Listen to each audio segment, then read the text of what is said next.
벤베노띠, 요리하고 노래하는 남자입니다. 자, 오늘은 조금 특별한 순서를 준비했습니다. 요리를 할 게 아니고요, 식재료에 대한 얘기를 좀 드릴까 합니다. 제가 댓글을 많이 살펴보다 보니까 이 토마토에 관련된 질문이 굉장히 많으시더라고요. 그리고 제가 개인적으로 이제 쿠킹 클래스 하다 보면은 이 토마토 소스를 어떻게 써야 되는지 굉장히 관심을 가지고 질문이 많으시더라고요. 그래서 제가 오늘은 특별히 준비했습니다. 자, 보십시오. 이렇게 많은 토마토 소스의 종류들이 있습니다.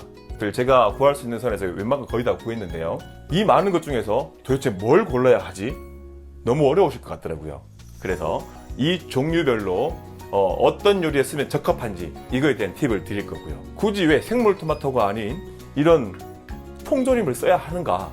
이거에 대한 의문도 많으시더라고요. 생물 토마토를 썼을 때와 통조림을 썼을 때 어떤 차이점이 나는지 이거에 대한 설명까지 오늘 여러분들에게 낱낱이 소개해 드릴까 합니다. 토마토는 콜럼버스가 신대륙을 발견한 이후 16세기나 돼서야 이탈리아에 등장을 하게 됩니다. 처음에는 단지 관상용으로 재배가 되었고요. 한참 후에야 식용으로 개량이 되어서 개발이 됩니다. 자, 지금은 이탈리아 요리하면 토마토가 빠질 수가 없죠. 오죽하면 이탈리아에서도요, 토마토를 포모도로, 황금 사과라는 뜻입니다. 이 이름에서도 볼 수 있듯이 이탈리아 사람들이 가장 사랑하는 식재료가 아닌가 싶습니다. 이탈리아에서도 어느 지역이 가장 유명한 토마토 산지인지 좀 알려드릴까 하는데요. 대표적으로 DOP, 이게 뭐냐면은 원산지 보호법이라고 해서 그 원산지에 나오는 식재료를 보호하는 법입니다. 그 DOP가 붙어있는 품종을 재배하는 산 마르자노 술 사르노라는 지역인데요. 좀 어렵죠? 나폴리를 주 도시로 하는 캄파니아 주의 베수비오 화산 인근의 분지에 자리 잡고 있는 곳인데요. 여기에서 재배되는 산 마르자노라는 품종이 가장 최고의 품질로 치고 있습니다. 자, 이 토마토는 어떻게 생겼냐면은 이렇게 길쭉하게 생겼어요. 여러분들이 아마 국내에서는 이런 토마토는 좀 보기가 힘드실 텐데 토마토 통조림에 보시면 비슷한 그림들이 있어요. 제가 볼까요? 여기 있네요. 자, 요게 지금 산 마르자노 품종으로 만든 토마토 홀인데요. 보시면 이런 식으로 길쭉하게 생겼습니다. 이 토마토 같은 경우에는 과육이 단단하고 씨가 적어요. 그래서 이렇게 소스로 만들었을 때 굉장히 유리한 토마토라고 합니다. 특히 이 산 마르자노라는 토마토의 특징은 다른 토마토보다 감칠맛이 굉장히 뛰어나다고 합니다. 그래서 여러분들이 시중에서 산 마르자노라고 적혀 있고요, DOP라는 인증 마크가 있다면 무조건 믿고 구매하셔도 됩니다. 그렇지만 이 산 마르자노의 이 수확량이 많지 않기 때문에 다양한 품종으로 개량을 해서 지금은 이탈리아 전역에서 토마토를 재배를 합니다. 그 중에서도요, 가장 유명한 것이 여러분들이 플럼 토마토라고 알고 계시는 로마라는 품종입니다. 지금은 대부분 홀 토마토의 종류들은 로마라는 품종을 사용을 하고 있습니다. 품종 이름이 로마라고 붙었잖아요. 그래서 저는 왜 로마라고 붙었는지 여러 지금 자료를 찾아봤는데 나오지가 않더라고요. 혹시나 영상 보시는 분 중에 왜 이게 이름이 로마라고 지어졌는지 아시는 분 계시면 댓글로 남겨주시면 감사하겠습니다. 자, 그리고 이탈리아에서는요, 대부분 이렇게 캔으로 통조림을 만들어진 제품을 많이 씁니다. 왜 그러냐면 토마토가 1년 내내 나오는 것이 아니라 한철, 보통 이 여름철에 수확이 되는데요. 이 수확한 토마토를 가지고요, 얘는 그냥 저장해 놓으면 금방 물러지기 때문에 다 가공을 해야 합니다. 그래서 각 가정마다의 방법대로 이렇게 향신료라든가 다른 재료들을 첨가해서 끓여서 보관을 합니다. 겨울 내내 이걸 두고 먹기도 하고요, 또 자녀들에게 나눠주기도 하죠. 마치 우리나라의 김장하는 풍경이랑 좀 비슷합니다. 요즘에는 대부분 이렇게 통조림으로 사용을 하지 가정에서 직접 토마토를 끓여서 만드는 집은 흔치는 않다고 해요. 사실 우리나라도 김치를 대부분 기성품 사 먹는 분들이 많으시죠. 이렇게 통조림들도 퀄리티가 훌륭하게 나오기 때문에 아마도 대부분 사람들이 힘들게 만들지 않고 간편하게 사서 먹지 않을까요? 자, 그럼 이런 토마토 통조림은 어떻게 만들어지는지 궁금하시죠? 사실은 저는 이 토마토들이 오래 끓여서 만드는 줄 알았었어요. 근데 조사해 보니까 그게 아니라 이 토마토를요, 끓는 물에 데쳐가지고 껍질을 제거하고요, 속에 있는 씨앗을 다 긁어내고 이 토마토를 토마토 100% 주스에 담궈서 이렇게 통조림을 만들게 됩니다. 즉, 오랫동안 끓여서 만든 제품이 아니기 때문에 바로 드시는 것보다는 가열을 해서 소스로 만든 다음에 드시는 것이 더 적합합니다. 보시다시피 이 통조림의 브랜드와 종류가 굉장히 다양한데요. 각 브랜드별로 조금 상이한 것들이 있는데요. 이 토마토 통조림의 산화를 방지하기 위해서 들어가는 아주 극소량의 구연산과 그리고 염분이 있습니다. 그 염분이 얼만큼 들었느냐, 구연산이 얼만큼 들었냐에 따라서 조금은 차이가 나는데 사실 맛에서는 그렇게 구분을 할 정도로 그렇게 티가 나진 않습니다. 그래서 여러분들이 여러 종류를 써보시고 가장 선호하시는 맛을 선택해서 고르시면 됩니다.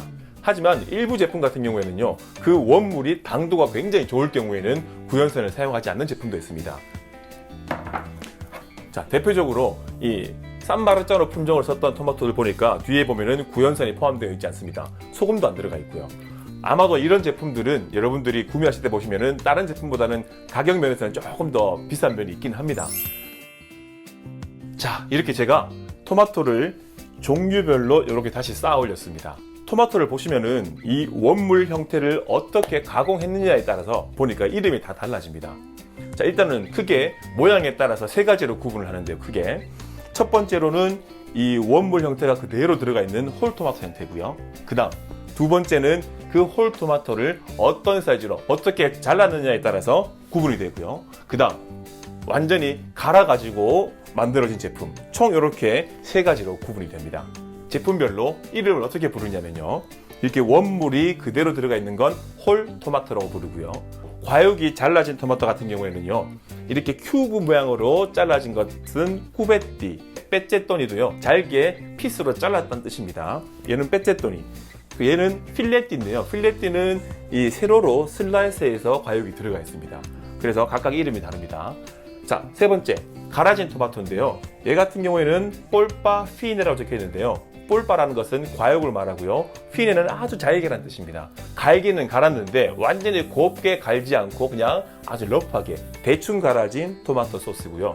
여기 뒤에 보이시는 토마토 퓨레 형태는 완전히 갈아진 제품입니다. 근데요, 퓨레도 두 가지가 있더라고요. 얘 같은 경우에는 씨앗까지 넣고 갈은 제품이라서 퓨레 루스티카라고 적혀 있고요. 일반 퓨레라고 하면은 씨앗을 제거하고 간 제품입니다. 마지막으로 이태리에서는 포모도로 콘체트라타라고 부르는데요. 말 그대로 퓨레를 수분을 날려서 완전히 응축시킨 제품입니다. 이렇게 종류가 구분이 됩니다. 조금 정리가 되시나요? 이 시점에서 궁금하지 않으세요? 이렇게 종류가 다양한데 이 제품을 어떤 요리에 어떻게 써야 되는가? 제가 결론부터 설명드릴까요? 여러분들이 원하시는 토마토 소스에 사실 어떤 제품을 쓰셔도 맛은 동일합니다. 좀 허무하신가요? 하지만 사실입니다. 그래서 저 같은 경우에는요, 이렇게 홀토마토 같은 경우에는 제가 요리를 했을 때 이 소스에 과육이 남아서 조금 씹는 맛이 좋겠다라고 생각할 때는 주로 이 홀토마토를 씁니다. 그러면은 큐브나 필레티는 언제 쓰냐고요? 그 자르고 으깨기가 귀찮을 때 그냥 잘라진 제품을 쓰는 겁니다. 자, 이렇게 갈아진 제품 같은 경우에는요, 묽은 소스를 만들 때 사용하면 좋겠죠. 또는 토마토 습을 만들 때는 이렇게 갈아진 걸 쓰면 더 손쉽게 만들 수 있습니다. 그러니까 맛에 따른 구분이 아니라 사용하는 용도에 따른 구분이다 라고 보시면 되고, 편리성에 따른 구분이다. 그럼 좀 이해되실까요? 제 유튜브 영상 보시다 보면은 이 토마토를 이용해서 만드는 파스타에 보면은 꼭 반드시 제가 체에 걸러서 신맛을 줄이는 팁을 드렸었는데요. 이 토마토는요, 토마토 주스가 함께 들어가 있는데요. 거기에 함유되어 있는 수분 자체에 신맛이 많이 존재를 합니다. 그래서 조리 시간을 짧게 가져가야 될 때는요, 이 토마토 통조림을 체에 걸러서 이 토마토 수분, 액체를 주스를 조금 뺀 다음에 사용을 하시면 설탕이나 양파를 사용하지 않아도 이 토마토에 나오는 이 시큼한 신맛을 줄일 수가 있고요. 토마토를 길게 오랫동안 끓일 수 있는 시간이 있다 그러실 때는 굳이 요거 덜어내지 마시고 바로 조리를 하셔가지고 오래 끓이시면 동일한 효과를 내실 수가 있습니다. 이게 중요한 팁일 것 같아요. 그러면 여기서 또 여러분들이 질문을 드시죠. 왜 굳이 통조림을 써야 돼요? 이렇게 싱싱한 토마토를 쓰면 안 됩니까? 라고 물어보실 수가 있겠죠. 사실 이 질문이 제일 많았습니다. 그런데요, 결론부터 말씀드리자면은 완숙 토마토, 찰 토마토, 스테비아 토마토 이런 것들은요, 그냥 과일로 드시는 토마토이기 때문에 이런 토마토로 소스를 만들었을 때 여러분들이 원하시는 그 토마토의 진한 맛이 나질 않습니다. 색깔도 나지 않고요, 맛도 굉장히 묽어요. 아마 여러분들 이걸로 만드신 분들이 왜 이렇게 토마토 소스가 묽지라고 경험 있는 분도 계실 겁니다. 자, 이 캔 토마토 같은 경우는요, 이 토마토 품종 자체가 이 소스를 만들기 위해서 개량된 제품이다 보니까 이런 과일로 먹는 토마토랑은 굉장히 맛에서 크게 상이하게 나타납니다. 뭐 그것도 여러분들 어쨌든 선택에 따라 맡기겠지만 캔 토마토와 이렇게 생물 토마토를 섞어 사용하시는 것도 방법 중에 하나일 수도 있고요. 뭐 굳이 섞지 않아도 얘만 사용해도 충분히 진한 맛을 낼 수가 있습니다. 조금 예외적으로 방울토마토 같은 경우에는 맛이 생각보다 진하고 단맛이 많기 때문에 소스에 사용해도 나쁘진 않습니다. 자, 지금까지 이 토마토에 관련된 설명을 드렸는데 어떻게 좀 유익하셨나요?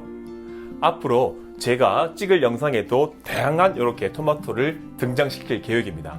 그리고 그 영상에서는 그 토마토 소스에 대한 맛과 또 사용법을 더 디테일하게 다룰 예정이니까 앞으로 토마토가 등장하는 영상을 더 주의 깊게 봐주시면 좋겠습니다. 영상은 여기까지였고요. 여러분, 보나페티토. 오늘은 안 먹었지.